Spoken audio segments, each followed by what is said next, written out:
এই দেখ টেপি, আমি বাড়ি থেকে দুটো কাঁচা আম নিয়ে চলে এসেছি। এই দেখ বুলবুলি, আমি বাড়ি থেকে লবণ আর দুটো কাঁচা লঙ্কা নিয়ে চলে এসেছি। চল এবার আম মাখা বানিয়ে খাবো। মাধবী তো আসবো বললো, কই এখনো আসেনি তো? হ্যাঁ মাধবী তো আসবো বলছিল, আমি ওকে ডেকে এসেছি। তিনজনে আম মাখা করে খাবো। চল আমরা ততক্ষণে মাখা করি, আর মাধবীও আসলো বলে। হ্যাঁ হ্যাঁ চল চল চল। এই দেখ মাধবী মনে হয় আর আসবে না রে, অনেক দেরি হয়ে গেছে। চল আমরা দুজনে মিলে আম মাখাটা করে খেয়ে নিই। দারুণ খেতে হয়েছে। নে তুই একবার খা, খেয়ে দেখ। দারুণ মেখেছিস কিন্তু তুই।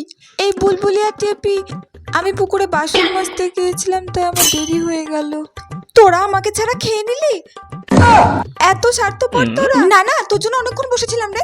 এই দেখ তোর জন্য কতটা রেখে দিয়েছি, নে খা। না থাক, তোদের সাথে তোদের সাথে আর কোনোদিনও কথা বলবো না। না না, তোর জন্য অনেকটা রেখেছি। এই নে। মা ঠিকই বলে তোদের সাথে না খেলতে, একদম কথা বলবি না আমার সাথে।